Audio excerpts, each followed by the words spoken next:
We're just going to take this Quickie off here and I'll just show you the mounts. It's a really basic system and it actually works quite well. They slide on the rails up there. It's quite light. And I've just taken them off, but the other set of rails are up in under there, and you can see where I've had to butcher my roof rack because my measurements were off. And there's another bit of damage here from the corrugations out of Inaminka. It actually broke the aluminium, so what I'm doing is I'm taking the whole roof rack system off and I'm taking the Quickie tent off. I'm going to design something that is simple on, simple off, takes no time at all. In order to do that, I have to just strip it down to nothing again and then put the bolts up from inside. Let's get this sucker off. No, I haven't packed all this away properly because I'm just going to pop it in on the trailer. I think it's really imperative that there's issues and everything with these things breaking the straps. These straps, the pins in here, cracking the rooftop. If everything's all tucked in, I know we've only used it for 14 days, but if everything's all tucked in, and everything's piled in the middle properly and you're not yanking down on it, look, I can't see how it's going to crack unless the plastic itself just gets sun hit, and yeah, it's $1,000 job. I'm just going to wax it and give it some protection like you would anything that you sort of value.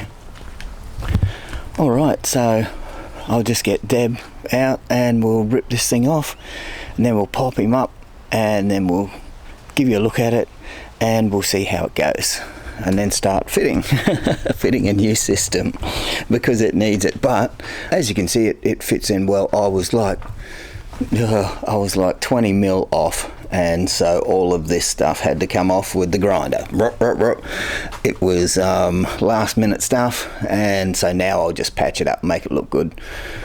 Alrighty, let's go. Okay, just a quick look how I butchered this here, but hey, it worked. It was railing all the way around, and so just did the cuts, and I'll neaten all this up. I did try hooking the ladder into that to give the ladder more stability, but it was a bit of a fail. It did work somewhat, but look, all things considered, the quality of road that we were on, at times I was actually surprised that it even survived. Apparently here-ish the cracks and everything were. I think you're just gonna have to put a coating on these things, like a turtle wax or something, just to protect that. Like, that's actually quite warm to touch when it was just sitting out there, and you can see it's a overcastish kind of a day, and a few scuffs, but man, it's just been out to central Queensland. Obviously care has to be taken when putting these things down, because I think what they're on about is all the pressures coming on down here, and they've got stuff hanging out, and or all your bedding and stuff is it just causing restrictions, and they're using too much pressure to pull it down. That one's off there, and look, just don't put anything out there, and you just open it up from the rear, open it from the front.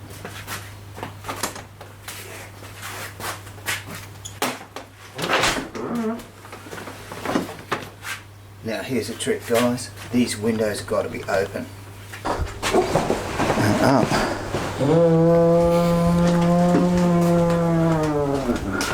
Alright, I hope it's not going to hit up there.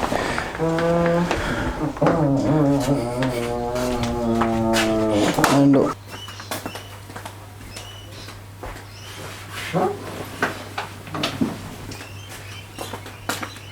If these windows aren't open, it creates a vacuum and it doesn't want to come up. It just sort of holds its position and doesn't want to come up. It does eventually, but with these windows open, I just popped it up before and with it shut, and it was painful. But open the windows, no vacuum, no problem. And then all the skirt.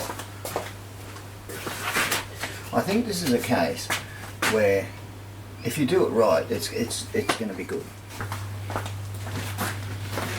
And then you'll just find our little holes in there.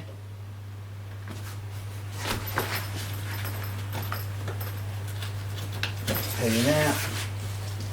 We found that we didn't use this much because it was so dusty and it was so cold that we didn't want it open. Alright, just do the other side, same thing. Just straight in the flat. They're actually very well thought up. One.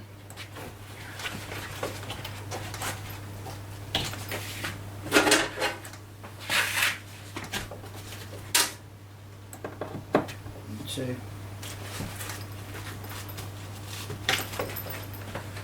Alright, and these can roll up.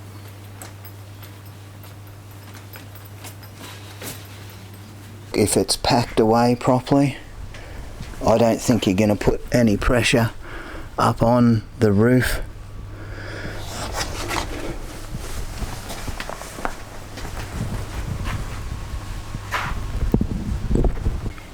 These here were really handy. We just unclip one side and just let it fall, and then reach through, clip it up when you're ready to pack up, and it pulls the sides of the tent in when you collapse it, so it just assists in getting all the canvas material back into the tent. Those windows, how they unzip from the inside, if it was raining or dust blew up or something, you would just zip those up. You didn't have to get outside the tent. Those pockets over there, sensational for the car keys, phones. They're just so bloody handy. Is there only one? Yeah, there was. Yep, there's only one. Well, we only needed one. I've taped up the top there, so you can see those black gaffer tapes. That was just a little short-term fix. There is little slits up there, and we were in a super dusty environment. We didn't want our bed getting all dusty, so I just canned them off with a bit of tape. The eggshell was excellent. The mattress was excellent. I got a pretty bad back, and it was all good. It was all good. We've got the insulation up top there, and it cut down condensation, and we've got the insulation underneath as well. I don't know whether that would have assisted in cold coming up through the floor, but it definitely gave another 10 centimeters of padding for the back. All in all, guys, there was lots of room, plenty long enough, a little bit shy on the width side, but it was cool. 14 days and it was great. I think the problem people have, again, like I said, is too much pressure on these. Now these are up from the inside there. I think this is the new model. Well, it should be. It's only a bloody month old. And whereas the others, I think, had an outside outside connection for these, and I think they could have maybe been weaker. I don't know. The tops up there definitely need some sort of turtle wax or something on them. All in all, really, really good. Really good for $1,000. Come on, you kidding me?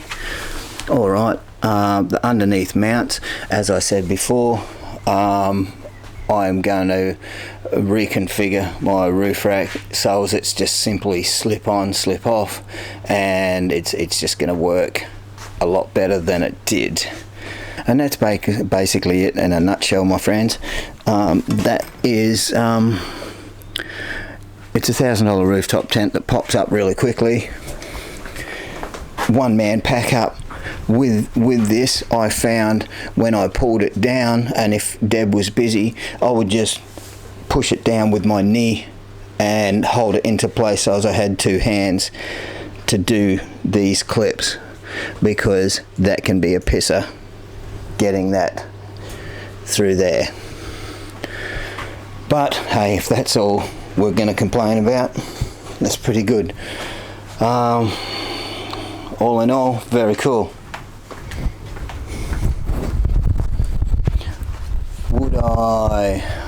Would I buy one again? Yeah, hell yeah, hell yeah. Especially when the competitors are like 4,000 or so. Yeah, they're flasher, they got USB ports and all that, but how hard is it to run USB ports and stuff into there? Even power, you can do it, not a problem.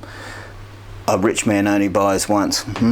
Well, in this sort of case, a poor guy's going to use the hell out of this to buy 5 of these if they ever do damage, and that still comes in under one of the rich guy ones. So I don't know, bit of an insult to poor guys, I reckon.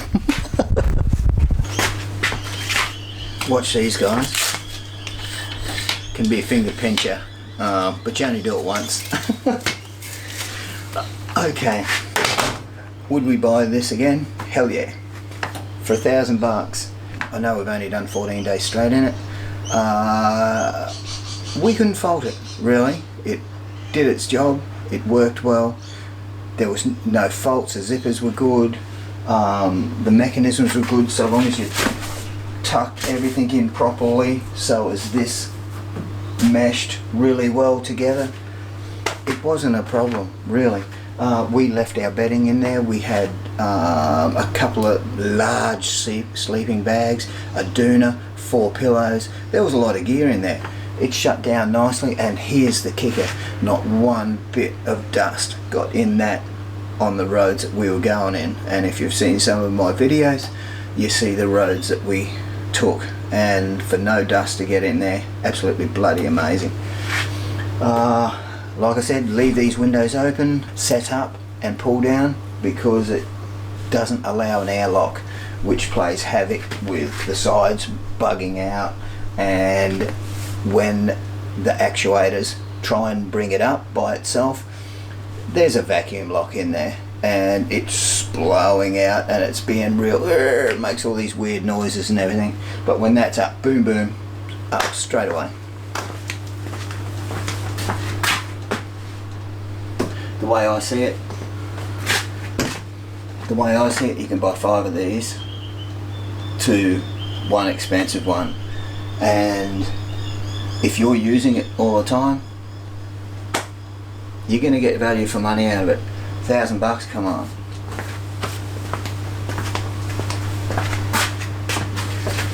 Everything does what it's supposed to do. It's really good ripstop canvas.